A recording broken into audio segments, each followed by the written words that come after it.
Have you ever noticed how the loudest person in the room is rarely the most powerful? Maybe it's the one who talks over everyone at meetings. Maybe it's the one who always needs to be right.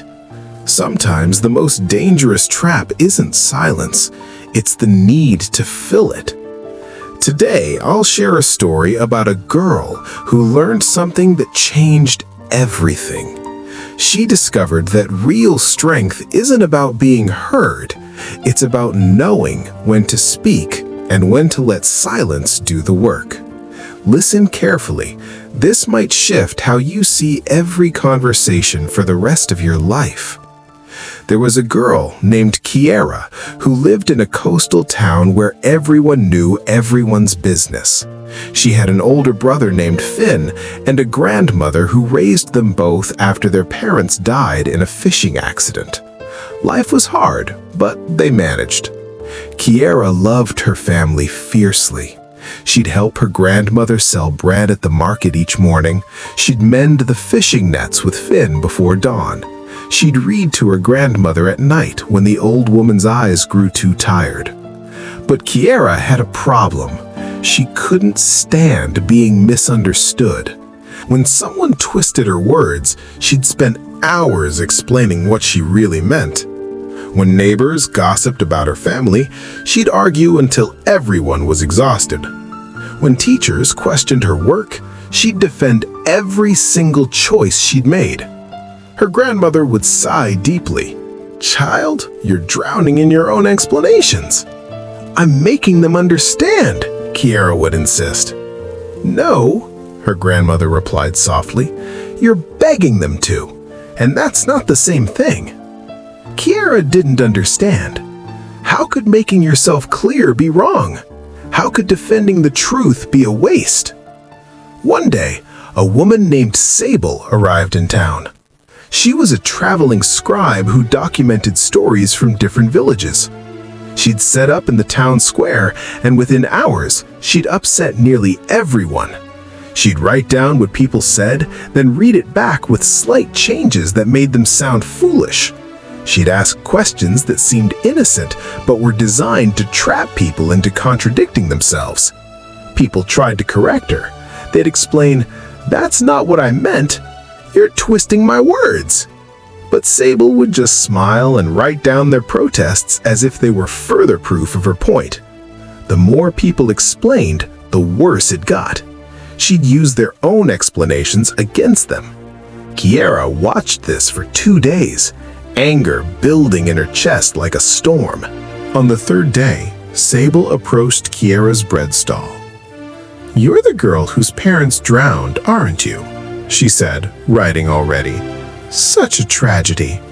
Tell me, do you ever feel responsible? Children often blame themselves for things beyond their control." The question was a knife wrapped in kindness. Kiera's hands trembled. Every fiber in her being wanted to explain, to defend, to make this woman understand that she was twisting something sacred into something ugly. Her mouth opened, words rushed to her tongue. But then she remembered her grandmother's voice. "You're begging them to understand." Kiera looked at Sable. The woman's pen was poised, ready to capture whatever Kiera said and reshape it into something else. And Kiera said nothing, not a word.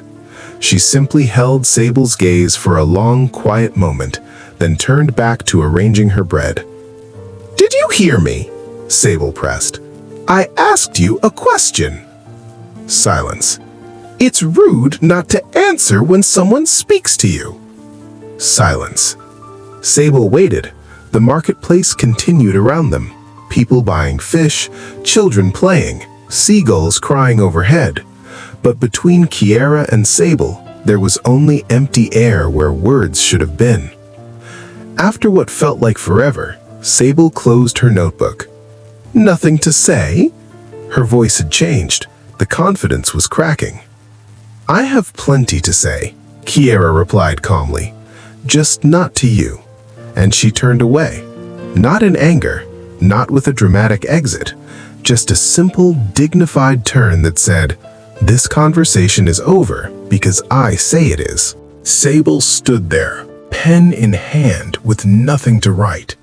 Behind Kiera, she could hear the woman trying to engage other merchants, but something had shifted. Kiera's silence had been louder than any argument. People had seen it. They'd felt its power, and one by one, they began to do the same thing. They stopped explaining, stopped defending, stopped feeding the beast that fed on their words. By evening, Sable had nothing. No drama, no contradictions, no ammunition. Just empty pages in a town that had collectively decided she wasn't worth their breath. She left the next morning. Kiera sat on the dock that evening, watching the sun sink into the ocean. Her grandmother found her there. "You did something today that most people never learn," the old woman said. "I didn't do anything," Kiera replied. "Exactly." Her grandmother sat beside her. "Do you know why the ocean is so powerful? Because it's vast? No, because it doesn't explain itself to anyone. The waves come in, the waves go out. The ocean doesn't care if you understand why. It doesn't defend its tides. It doesn't argue with the shore. It simply is. And that's terrifying to people who need to control everything through words." Kiera thought about that. "Sable wanted me to explain," she said slowly. "Because the moment I did, she could twist it. My silence gave her nothing to work with." "More than that," her grandmother continued, "your silence told her something she couldn't bear to hear, that her opinion didn't matter, that her judgment had no power over you. Words are tools, Kiera, but silence is a choice, and choices reveal where your power truly lies." Kiera sat with that truth for a long time. The dock creaked beneath them.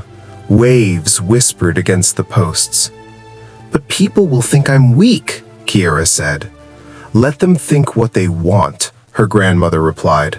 "Their thoughts can't touch what you are unless you give them permission, and you give them permission every time you beg them to see you differently." "So I should never explain myself?" "No, you should choose carefully who deserves your words. Some people ask questions because they want to understand. Others ask because they want ammunition. Your job isn't to educate everyone. It's to protect your peace from people who would weaponize your honesty." Kiera looked at her grandmother. "How do you know the difference?" "Watch their hands," the old woman smiled. "If they're reaching toward you, speak. If they're reaching for a weapon, walk away." The weeks that followed taught Kiera more than any argument ever had. When someone at the market made a snide comment about her family, she didn't engage. She simply smiled slightly and moved on. When a customer complained loudly about her bread prices, trying to shame her into a discount, she let the complaint hang in the air unanswered until the person either bought or left.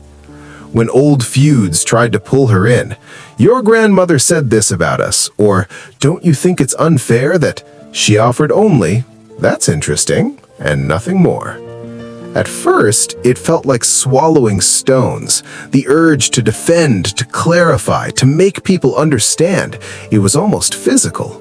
But each time she chose silence, something strange happened. The power that others had held over her emotional state began to dissolve. She realized she'd been giving people free rent in her mind, letting their opinions become her emergency. Not anymore. One evening, a young boy from the village approached her. His name was Tomas, and he was always getting into arguments at school. "How do you do it?" he asked. "Do what?" "Not care what people say." Kiera smiled. "I care very much what some people say, but I've learned that not every voice deserves an audience in my head." She pulled out a small shell from her pocket, one she'd found that morning on the beach. "See this shell? The ocean made it. Wind and water shaped it for years. Do you think the shell argued with the waves? demanded to know why it was being shaped this way instead of that way? Tomas shook his head. No, it just became what it became. Exactly. Some forces in your life are meant to shape you. Those deserve your attention. But others? She closed her hand around the shell. Others are just noise. And noise doesn't deserve your words, your energy, or your peace. The shell doesn't explain itself to anyone. It just sits on the beach, perfect and complete, regardless of who picks it up or throws it back. Tomas carried that shell with him for years, and Kiera carried the lesson into adulthood. She grew into a woman who didn't need to win every argument, who didn't need to correct every misunderstanding, who understood that the strongest thing you can do is refuse to give your power to people who haven't earned it. People respected her not because she fought for respect, but because she didn't need their validation to know her worth. Her silence became her strength. Her restraint became her dignity. And when her own children grew old enough to face the world's cruelty and manipulation, she taught them the same lesson. Not with lectures, not with rules, but with a simple truth that changed everything for her. You don't owe everyone an explanation. Some questions are traps. Some conversations are quicksand. Real strength isn't about having the last word. It's about knowing when words are worth nothing at all. Win without speaking, not because you have nothing to say, but because you're too valuable to waste yourself on battles fought with people who never intended to listen. So here's my question for you. Who are you explaining yourself to right now that doesn't deserve the effort? What argument are you having that's stealing your peace? What would happen if you just stopped? If you let the noise be noise and kept what really matters, your dignity, your peace, your power. If this story touched something in you, share it with someone who's exhausted from defending themselves. Leave a comment about a time silence was more powerful than any words could have been. And if you want more wisdom like this, stories that heal while they teach, subscribe to this channel. Let's build a community that values dignity over defense, peace over proving. Your silence is not weakness. When used with intention, it's the loudest statement you can make. That's how you truly win.